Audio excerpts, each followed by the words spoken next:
Hola muchachada, vamos a continuar nuestra historia sobre los Austrias españoles. Habíamos visto ya a los Austrias mayores, es decir, a Carlos I y a Felipe II. Ahora vamos a ver a sus descendientes, Felipe III, Felipe IV, Carlos II. Es este el siglo XVII un siglo súper interesante para España y para Europa y para el mundo, pero para España especialmente. Es un siglo de luces y sombras, en el que nos encontramos por una parte una crisis económica y demográfica tremenda, pero por otra parte fue una época en la que convergieron varios genios de la historia del arte universal y de la literatura. ¿Cómo? ¿Que os creíais que no me iba a disfrazar más? Por supuesto que sí. Lo que pasa es que estaba ahorrando para poder comprarme mi cuello de lechuguilla, que son bastante caros. Y como está ahora la vida como está, con esta inflación, con esta subida de precios, no he podido comprármelo hasta ahora. El cuello de lechuguilla fue llamado así por esta verdura, por la lechuga. Y estuvo de moda en el siglo XVI en España, también en el siglo XVII, pero Felipe IV llegó en 1623 a prohibirlo porque lo que quería era imponer la austeridad en su reino y quería acabar con la ostentación y con los gastos innecesarios en el vestir. Por eso cambió el cuello de lechuguilla, este tan bonito, por el cuello de golilla, que era muchísimo más barato.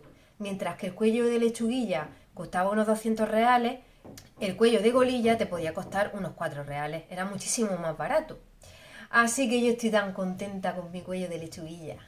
Los Austrias menores.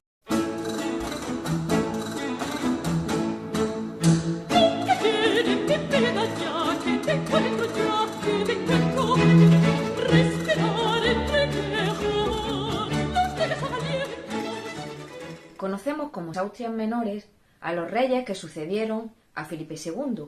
Estos son su hijo Felipe III, su nieto Felipe IV y su bisnieto Carlos II. Sus reinados se caracterizaron por dejar el poder en manos de válidos o favoritos.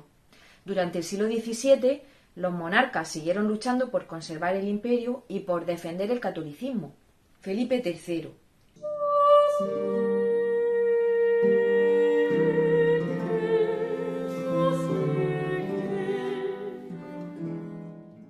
Felipe III el Piadoso era hijo de Felipe II y de Ana de Austria. No le atraía ni la guerra como a su abuelo Carlos I, ni el gobierno como a su padre Felipe II.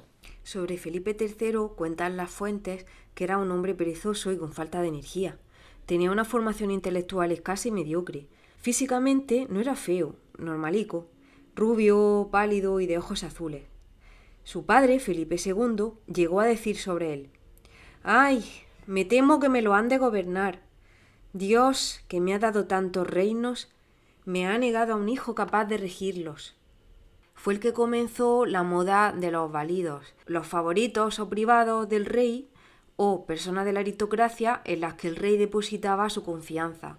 Pero al final, ¿qué es lo que ocurría con ellos? Que el rey se desentendía del gobierno y era el válido el que tomaba las decisiones. Los válidos de Felipe III fueron el duque de Lerma, que fue un personaje, ya veremos, y el duque de Uceda. Felipe III tuvo un corto reinado, un reinado de 23 años, desde 1598 hasta 1621, pero fue una época pacífica. El duque de Lerma fue un buen pajarraco, dio un pelotazo con la especulación inmobiliaria. La cuestión fue la siguiente. En 1561, Felipe II había instalado la corte en Madrid, Madrid como capital de España.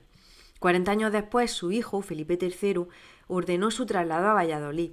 Detrás de esta decisión estaba el duque de Lerma. ¿Por qué quería el duque de Lerma que la corte se trasladara a Valladolid? Porque había comprado numerosos inmuebles allí a buen precio y se los vendió más caros a la corte, a la gente que se fue allí para acompañar al rey. Años más tarde, el mismo duque de Lerma preparó un traslado de nuevo a Madrid. Aprovechándose de la caída de precios en Madrid, había ido adquiriendo propiedades también allí, que luego vendió a la corte cuando se trasladó de nuevo desde Valladolid hasta Madrid. O sea que repitió la jugada. Madre mía, no sabía nada. Este hombre no perdía el viaje. Fue un hombre muy corrupto y esta actitud fue denunciada hasta por su propio hijo, el duque de Uceda. En política interior, Felipe III decretó en 1609 la expulsión de los moriscos, que habían suscitado el recelo de la Iglesia y de la corte, ya que a pesar de su conversión continuaban practicando la religión musulmana. Además, se pensaba que estaban compinchados con los turcos y los berberiscos. En su reinado, además, se produce una elevada inflación. Felipe III y el duque de Lerma firmaron la paz con Inglaterra en 1604, tras la muerte de Isabel I, y también la tregua de los 12 años con las Provincias Unidas, con los Países Bajos, en 1609. Y con ella se consolida la independencia de la provincia del norte. Esto supuso un pequeño descanso después de tantas guerras, pero en 1618 se inició la Guerra de los 30 años, en la que Felipe III quiso participar. En ella intervinieron la gran mayoría de las potencias europeas de la época. El rey falleció en 1621, Justo cuando la tregua con los Países Bajos había vencido. Murió a los 43 años de edad de un golpe de calor. Vaya muerte tonta. Felipe IV. Ay, que mi abrazo de amor en la llama. Este hombre era de cara alargada y pálida. Mandíbula austria, ya sabemos, la heredada de su bisabuelo. Labio inferior colgante. Rubio, de ojos azules, como su padre, pero más alto y corpulento. A los 16 años le casaron con Isabel de Borbón. Le encantaban las mujeres, la caza y el teatro. Tuvo muchísimas amantes. Su amante favorita fue María Calderón o la Calderona, con quien tuvo un hijo, Juan José de Austria, que fue el único hijo ilegítimo que él reconoció. Fallecida su primera esposa y el príncipe Baltasar Carlos, el rey se vio con la necesidad de buscar mujer para engendrar un heredero. La esposa elegida fue su propia sobrina, Mariana de Austria. Esta Angelico, con tan solo 14 años, se vio obligada a casarse con su tío de 41. En los últimos años de su vida, Velázquez hizo de él un retrato que refleja su estado de ánimo, abrumado por el peso de la monarquía. Su reinado fue muy largo, 44 años, desde 1621 hasta 1665. A lo largo de su reinado fue testigo de la decadencia de la monarquía hispánica. Felipe IV delegó su poder en el conde duque de Olivares, cuyo gobierno se caracterizó por el autoritarismo y la centralización. Y es que pretendió integrar a todos los reinos en un solo estado común, con las mismas leyes e instituciones, siguiendo el modelo castellano, que permitía un mayor poder real. Como vamos a ver a continuación, la política del conde duque de Olivares fracasó y fue la causa de numerosas revueltas. Felipe IV murió a los 60 años, posiblemente de sífilis. Dotado de gran cultura y competencia artística, siempre estuvo informado de los asuntos de gobierno, pero su blando carácter le hizo víctima del mangoneo de su valido, el conde duque de Olivares. Dicho valido, el conde duque de Olivares, quería hacer del monarca el señor más poderoso para dominar el mundo y España. También enchufó en puestos clave a familiares y amigos. El conde duque de Olivares elaboró el Gran Memorial en 1624, un proyecto de unidad jurídica en todos los territorios españoles para consolidar la autoridad del monarca en su reino. Además, creó la Unión de Armas, un ejército para defender el imperio sustentado por los distintos territorios de la monarquía. Y creó las juntas de repoblación, agricultura y comercio en 1625, para aumentar la demografía y reducir las importaciones para fomentar las exportaciones, tratando de mejorar la economía española. Debido a la crisis económica y a la creación de la Unión de Armas, se produjo la crisis de 1640. En Cataluña se produjo la sublevación de los campesinos en el Corpus de la Sangre por el establecimiento de nuevos impuestos y por la presencia de las tropas que luchaban contra Francia. Y es que la política del conde duque de Olivares no tuvo en cuenta los fueros y leyes particulares de las que gozaba Cataluña. Era una política centralista, ya que había pedido que todos los reinos de la monarquía hispánica contribuyeran con dinero y hombres, en la medida de lo posible, con los problemas de España, que en este caso eran guerras que estaba sosteniendo en varios frentes. Además, la guerra que la monarquía hispánica mantenía contra Francia, contra la Francia del cardenal Richelieu, por la cual las tropas de Felipe IV habían atravesado Cataluña sin el permiso de las instituciones propias y creando graves tensiones con el campesinado, fue otra de las causas que provocó esta revuelta. Entonces, el día del Corpus Christi, los segadores se sublevaron en Barcelona, asesinando al conde de Santa Coloma, que era el virrey de Cataluña. El presidente de la Generalitat en este momento proclamó la República Catalana a principios de 1641, pero por miedo a la reacción de los ejércitos de Felipe IV se echó en los brazos de Francia. Luis XIII es coronado en este momento conde de Barcelona y soberano del Principado, y en 1643 pasa a serlo su hijo Luis XIV. Años después todo esto se va a resolver con un trato entre Francia y España. Felipe IV recupera Cataluña en 1652 y Luis XIV se queda, según el Tratado de los Pirineos de 1659, con su parte septentrional, es decir, con el norte, el Rosellón y parte de la Cerdaña. En Portugal se produjo una rebelión para exigir su independencia, aprovechando este momento, y proclamar como rey al duque de Braganza, Juan IV. Esta sublevación contó con el apoyo de Francia e Inglaterra y la corona reconoció su independencia en 1668. También se produjeron levantamientos en otros territorios como Andalucía y Nápoles. A río revuelto, política exterior de Felipe IV. Durante el reinado de Felipe IV se produjeron los siguientes conflictos bélicos. La Guerra de los 30 Años, en apoyo al emperador Habsburgo de Viena contra los estados protestantes, alemanes y sus aliados. Esta guerra enfrentó a diversos países europeos. Las Provincias Unidas, en conflicto con la monarquía hispánica desde tiempos de Felipe II, reinició su lucha por la independencia en 1621, cuando se acabó la tregua con Felipe III. Guerra con Francia. Francia se alió a los protestantes alemanes por miedo a que los Habsburgo consolidaran su hegemonía en Europa. ¡Qué traitor Francia! Siendo católica, apoyó a los protestantes por tal de posicionarse en contra de España, en la Guerra de los 30 Años. Las derrotas concluyeron en los tratados que significaron la pérdida de hegemonía para la España de los Austrias, en favor de la Francia de Luis XIV. La Guerra de los 30 Años fue un conflicto en el que intervinieron casi todas las potencias europeas y se debió a un enfrentamiento entre católicos y protestantes. España participó del lado de los católicos. Aclaro que Francia, siendo católica, intervino del lado de los protestantes por tal de ir a por España. Al principio de la guerra, los tercios españoles iban cosechando éxitos. Contra los Países Bajos obtiene éxitos como el de Breda, en 1625, pintado por Velázquez. Pero al entrar en el conflicto Francia, se produce un giro decisivo, sufriendo España una grave derrota en Rocroi. Pero con la paz de Westfalia se reconoce la independencia de las Provincias Unidas en 1648. La paz de Westfalia fue un tratado de paz very important para nuestra historia. Fue la primera vez que se intentó establecer un equilibrio europeo. Los acuerdos afectaron a todo el continente.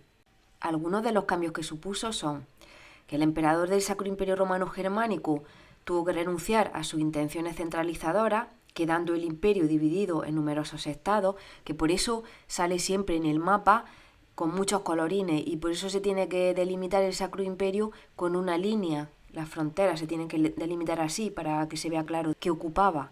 Además, desaparece la hegemonía de la Casa de los Habsburgo, tanto en su rama austríaca como española.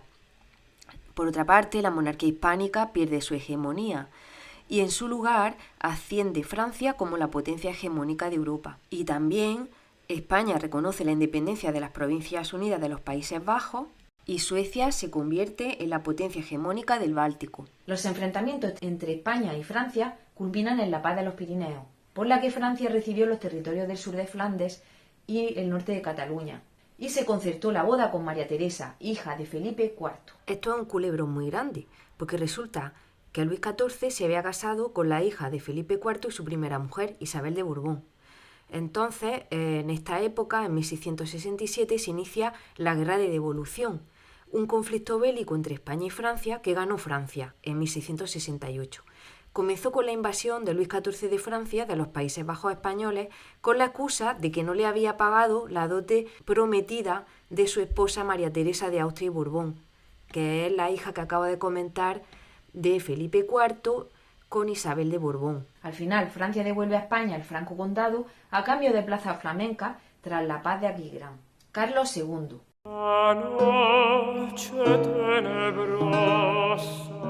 Carlos II fue el resultado de docenas de cruzamientos consanguíneos a lo largo de 4 siglos. Esto es una barbaridad genética. Sus padres eran tío y sobrina. Física y mentalmente era una persona muy débil. Comenzó a andar a los 6 años y aprendió a leer y a escribir, y mal, ya en la adolescencia. Tenía los ojos saltones, una nariz enorme, la mandíbula prognática típica de su familia y el labio inferior caído. Le costaba trabajo tener la boca cerrada. Estuvo casado en 2 ocasiones, la primera con María Luisa de Orleans, sobrina del rey de Francia, y la segunda con Mariana de Neuburgo, pero a pesar de ello no consiguió tener un heredero, era estéril. De ahí que sus contemporáneos pensaran que estaba hechizado. Él mismo creyó que el no poder tener hijos era un castigo de Dios por no haber asistido a la agonía de su padre. Por ello ordenó a los frailes abrir el féretro de su padre en el Escorial y besó y abrazó al cadáver.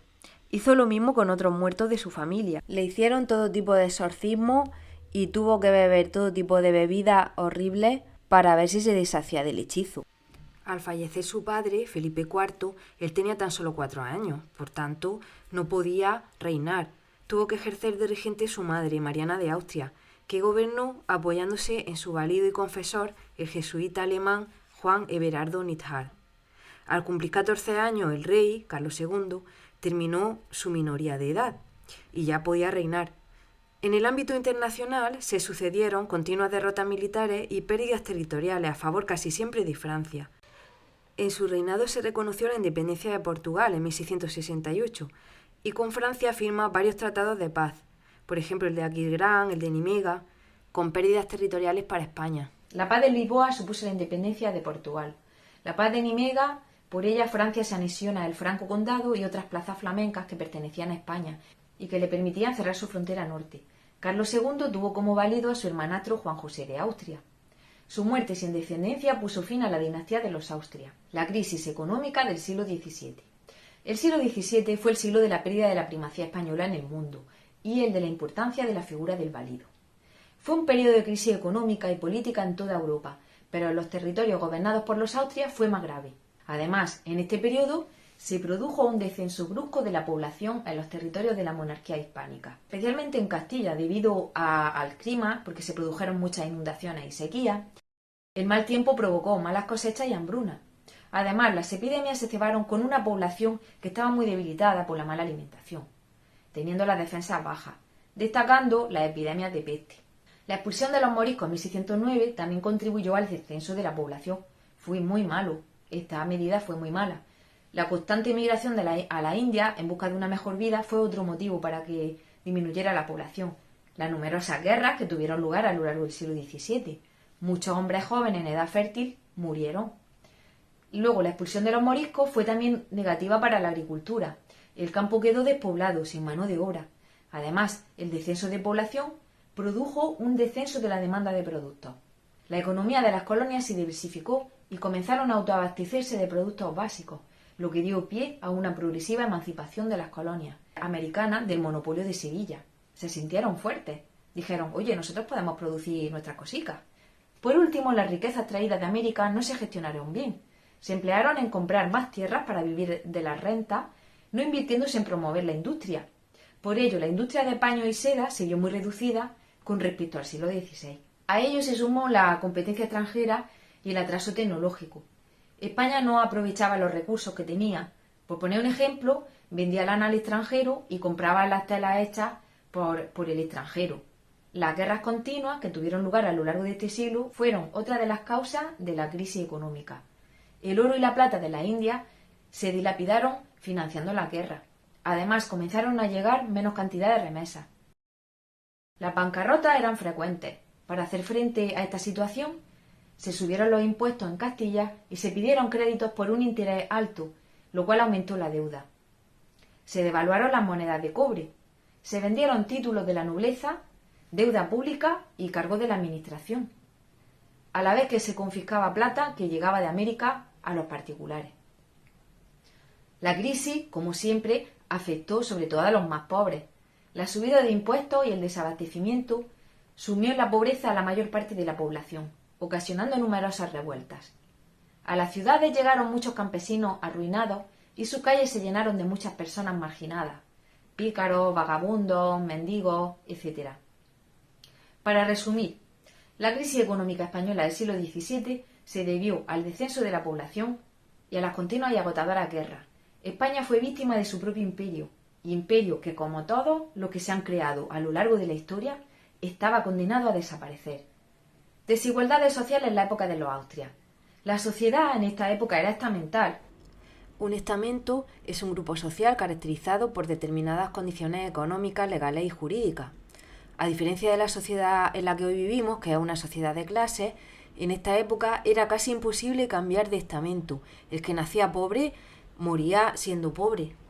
Se dividía principalmente en privilegiados y no privilegiados. A los privilegiados pertenecía la nobleza y el clero, y los no privilegiados eran llamados también pueblo llano, se dedicaban a la agricultura, la ganadería y la artesanía. Durante la Edad Moderna, la nobleza aumentó, ya que la corona vendió títulos para obtener dinero. Los privilegiados no pagaban impuestos, de ahí en parte el interés por pertenecer a esta clase social. Por eso compraban títulos. También había hidalgos, miembros de la baja nobleza con escasas posesiones. Estos vivieron en condiciones cercanas a la pobreza, porque en esta época trabajar con las manos era considerado deshonesto. Algunos preferían mendigar a trabajar. El clero también se incrementó en esta época, sobre todo el regular. El estado llano incluía campesinos empobrecidos por la dificultad de pagar las rentas a los señores. También pertenecían a este estamento artesanos y comerciantes, arruinados por la subida de precios, la competencia extranjera y la pérdida de mercancías en el interior. La burguesía, por su parte, fue reduciendo el dinamismo comercial del periodo anterior y durante el siglo XVII accedió al ideal rentista de la nobleza, a través de la compra de títulos nobiliarios, estableciendo vínculos matrimoniales con la nobleza.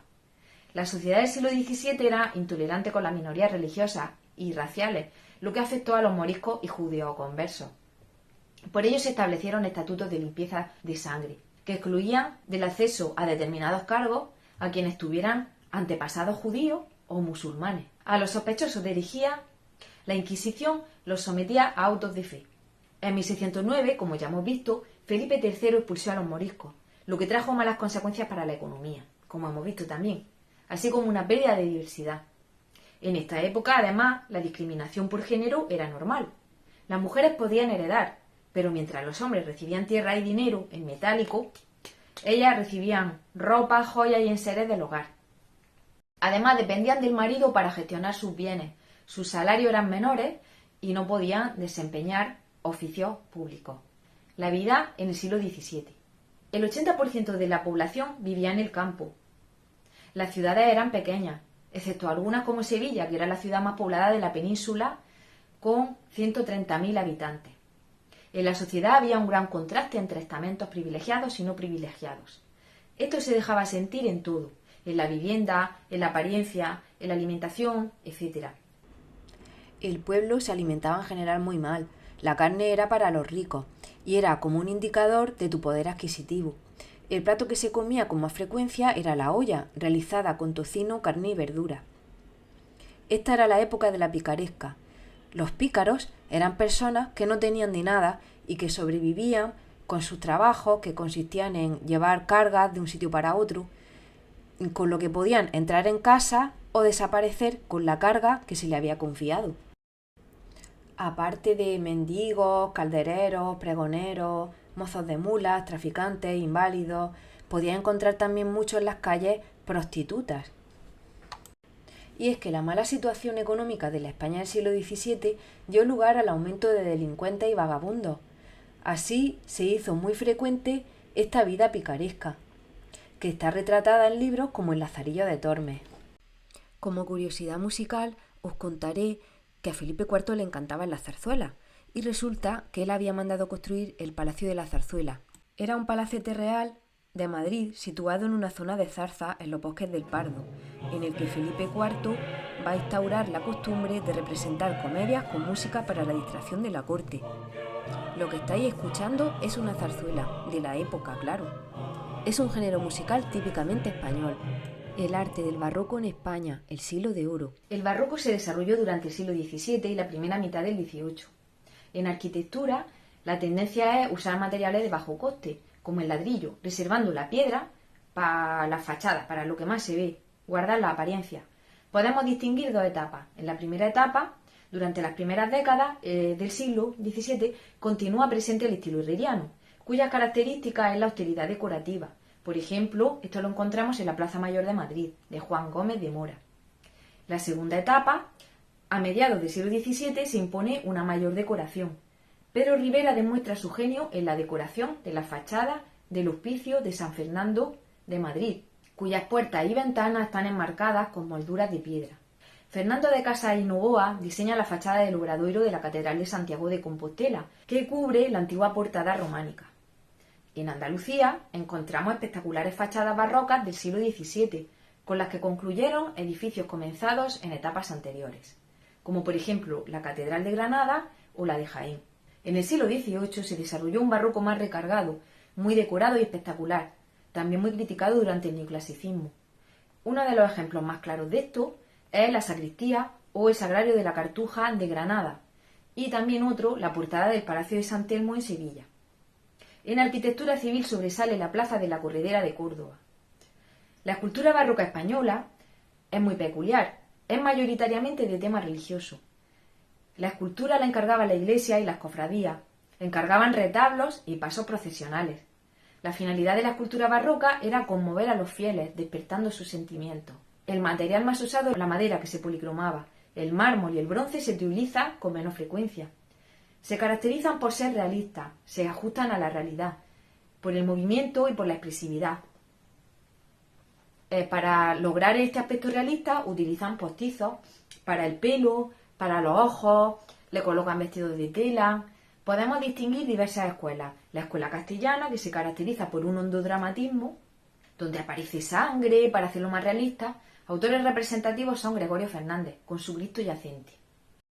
También dentro de esta escuela podemos hablar de José de Churriguera, que creó el llamado estilo churrigueresco, caracterizado por una profusa decoración, el uso de columnas salomónicas y el juego de entrantes y salientes, como podemos ver en el retablo de San Esteban de Salamanca, de 1696.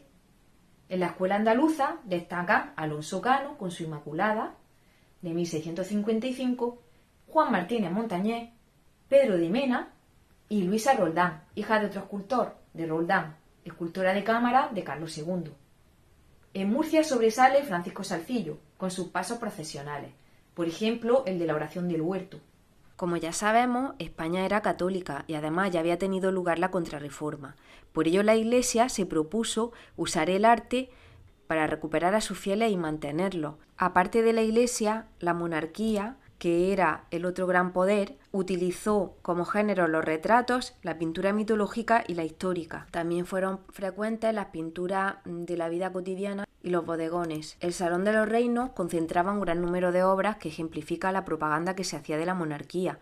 Fue mandado construir por el conde duque de Olivares para Felipe IV. Fue el centro de ceremonias políticas y festivas de los Austrias. Fue decorada con pinturas encargadas para el lugar que mostraban retratos de los Austrias y exhibían los triunfos del reinado, como es el caso del cuadro de la rendición de Breda de Velázquez. El tema del cuadro de la rendición de Breda es el siguiente.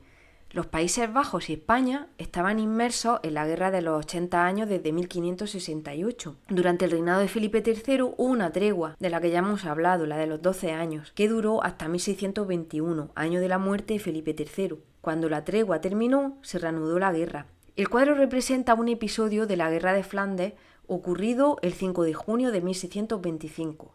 La ciudad de Breda estaba sitiada. Ambrosio de Spínola, al servicio de la corona española, fue el encargado de sitiar la ciudad. Finalmente, tras un año de sitio, la ciudad holandesa de Breda se rindió, lo que provocó que su gobernador, Justino de Nassau, entregara la llave de la ciudad al general vencedor, a Ambrosio de Spínola.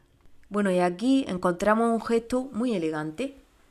Justino de Nassau entrega la llave de la ciudad a Spínola como símbolo de la rendición de la ciudad a los españoles, y Spínola, coge elegantemente del brazo a Justino de Nassau para evitar que se arrodille.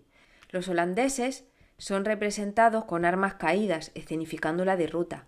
A la derecha, los tercios de Flandes elevan sus lanzas como símbolo de victoria. Abajo, a la derecha, Velázquez dejó pintada una hoja en blanco para colocar allí su firma, pero no logró firmarlo. Y ahora vamos a ver algunos de los nombres de pintores importantes del barroco. Encontramos en Valencia a Francisco Ribalta y a José de Ribera.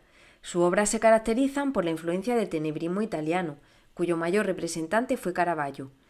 Son obras de gran dramatismo, muy dinámicas, con mucho movimiento, escorzos, posturas incómodas. Pretenden transmitir la crudeza de la realidad. En Madrid encontramos a pintores vinculados a la corte como Claudio Coelho, Carreño de Miranda o Diego Velázquez. Y en Andalucía sobresale Bartolomé Esteban Murillo y Francisco de Zurbarán, con escenas de tema religioso. Juan de Valdés Leal representó la fugacidad de la vida y sus placeres en sus alegorías.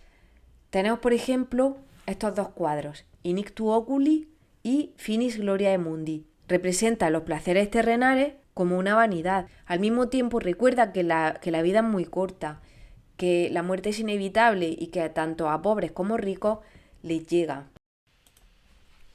Para terminar, vamos a dedicar un apartado especial a un genio de la pintura universal, Velázquez. Diego Rodríguez de Silva y Velázquez nació en Sevilla en 1599. Con 11 años entró a trabajar en el taller de Francisco Pacheco, con cuya hija se casó. Posteriormente, gracias al conde duque de Olivares, entró a trabajar en la corte de Felipe IV, donde realizó muchos retratos, de la familia real, claro. Rubens le aconsejó que viajara a Italia, y así lo hizo en 2 ocasiones. Allí en Italia perfeccionó su técnica, estudiando el desnudo y la plasmación de la perspectiva. Recibió el hábito de la Orden de Santiago, lo que reconocía su condición de hidalgo. Consiguió reflejar la profundidad a través de la perspectiva aérea. Fue un excelente retratista, captando la psicología de los retratados, como en los casos de este retrato de Inocencio X o de Felipe IV. Gracias al dominio de la técnica del óleo, era capaz de pintar cada detalle. Su pincelada suelta le hizo ser referente para el impresionismo. También tenía gran dominio de la luz. Abarcó diversas temáticas, la religiosa, la mitológica, costumbrista, retrato, un montón. Eran frecuentes en él los juegos compositivos, por ejemplo, pintar una escena dentro de otra, reflejos en los espejos, o cuadros con apariencia costumbrista, pero con un trasfondo religioso, mitológico o existencial. En El aguador de Sevilla o en La vieja friendo huevos. En Las hilanderas vemos 2 personajes en primer plano que en realidad son diosas disfrazadas, las mismas que hay en la escena del fondo del cuadro, donde se representa la fábula de Aracne. En este caso, vemos cómo sitúa la escena principal al fondo. Está claro que Velázquez no quería ponerle al espectador las cosas fáciles de entender. Es uno de sus mayores atractivos. Era un genio. Influyó sobre grandes pintores como Goya, Manet y Picasso. Y con esto y un cuello de lechuguilla, hemos terminado los Austrias menores. ¡Chao! Por cierto, que si valoras mi trabajo y quieres hacérmelo saber, suscríbete, que es gratis, y dale a like. Me haría mucha ilusión. Adiós, hasta la próxima.